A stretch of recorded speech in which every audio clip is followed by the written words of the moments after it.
This is Bloomberg UTV.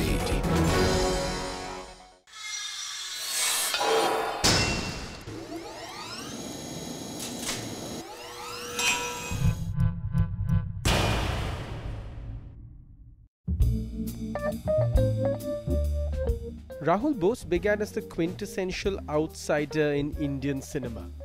Not conventionally good-looking, not from a film family, a rugby player, not a dancer. But over the years, Bose has become an integral part of more than just the Mumbai-based Hindi film industry. The films that have chosen him and the films that he has found have given Indian cinema a uniquely niche voice. English August, the film based on Upamanyu Chatterjee's novel of the surreal and sexual shenanigans of a bored IAS officer, brought him fame in 1994. Since then, Bose has carved out a niche which has uniquely balanced films like the multiple award-winning Mr. and Mrs. Iyer and the hilarious box office hit Pyar Ke Side Effects. He has worked in small but interesting projects like Kaizad Gustad's Bombay Boys and Dave Benickel's Split Wide Open. In this interview, Bose, even today at 42, a rugby player and an active social worker in the tsunami-hit areas of Andaman and Nicobar Islands, contemplates on the art of the actor and the future of cinema in the digital world. Rahul Bose, thanks very much indeed for being on the show. Thanks, Hindol. It's my pleasure. Let me then begin by asking you, in the next decade, Rahul, for an artist, especially like somebody like you, who's actually taking a very different path in cinema, in Hindi cinema, in the next decade, commercially and in your craft, what will change and what will remain the same? Because the entire debate today is about that, isn't it? In writing, Kindle and technology, what will it change? In cinema, with Avatar, what will 3D bring? For an actor, for an artist, in your craft, what will change? And then in your business, what will change? I think for sure 3D is going to be the new color.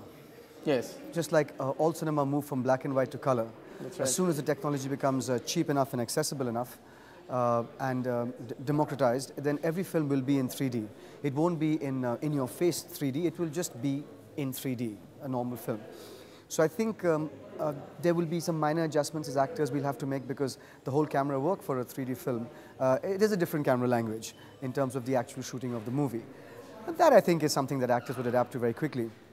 But very interestingly, what James Cameron said after Avatar was that the actors behind the blue figures, the avatars, were not getting enough credit for the work they had done. And so he says, normally I'm loath to show my work in progress and how the film was made. But this time I'm going to release something about the work in progress and how the film was made, because only then can people appreciate and understand just how much the actors brought to the blue figure characters. So I think in that respect, the good news is that the importance and the need for a terrifically talented, skillful actor will always be the same. As far as our preparations go for the kind of roles we're going to be doing, I can't see that. I can't see my preparations ever changing. I use a biography method. I create a biography for the character. Those no technology can sort of threaten. But aside from that, I think the challenge will be to not just be an actor. The challenge will be for actors to understand and assimilate all the technologies going around such that they can use those technologies while a film is being shot most cleverly and most skillfully. Right now, what we do is, we have our close-up coming arm and this and that, but there will be new, as a cinematic language, the method of shooting cinema will be different.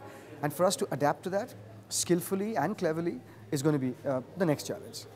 In the business of cinema, what will change? And I've been asking this to everyone who I've interviewed here, because, in the beginning, and you would remember, as all of us do, in the last 2 decades, or especially in the last decade, we believed that technology would be that great democratizer in some senses. It would really create a level playing field. Right. So, the blockbuster, the Karan Johars always had space, they always will continue to have space, but new independent voices will come through. Today, we realize actually the reverse in some senses is happening. There will always be an Avatar which will get $1 billion.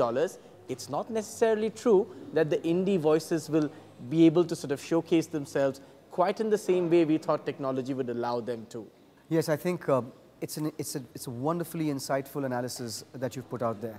I think that the whole idea of, oh, technology will make everything cheap and there'll be lots of space for new independent cinema hasn't happened and is not going to happen so easily, at least. What is emerging slowly but surely is the fact that the competition for the headspace of a member of the audience is intensifying across various media. So today films are just 1/7 in the pie of a child's life, for example, or a teenager's life. They have the tweeting, the blogging, the Facebook, the chats, the video games, yes. The other forms of traditional entertainment. So you're really having to battle hard to get them to come into the theaters.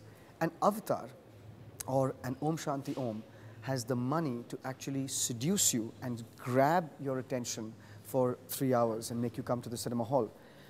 Where is the money for an independent film to actually forget about the fact that it's made, but then to actually go out there? The crisis happening right now in the Hindi film industry is the last year saw a recession. The last year saw a multiplex strike.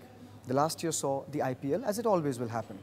And all of these have created a very small window for films to be released. The first films that suffered were the completed independent films, and people said, no, in an age of recession, we're not going to release these films because the marketing cost behind them will not just make it unfeasible. So let's just put all our eggs in the basket of the big films, let them do well, and then we'll think about releasing our small films. Apart from Raat Gayi, Baat Gayi, which released on 31st December, in any case, I can't think of a single important small film that came out last year. So you have a huge lineup of small films waiting to be released this year, the year of the Football World Cup, the year of the IPL, and God knows what crisis comes up. So I really think that it's not so much the fact that there is no space in multiplexes for these films, but who is going to say 4 crores for an independent film to be made, but another 2.5 crores for marketing? Yes. How on earth are we going to assure ourselves that those 2.5 crores will not be wasted and nobody will come? Do we have to spend 20 crores? So my feeling is that unless the independent film is a cracker, only like a Bend It Like Beckham, where yes, you spend 5 crores and you spend 20 crores on marketing. Because you know that if they spend 2 years doing research, doing focus groups, getting feedback across America, wondering how to do the soccer film, talking to soccer clubs, soccer moms, all of that, to then slowly seed and build the film into some kind of a marketable commodity.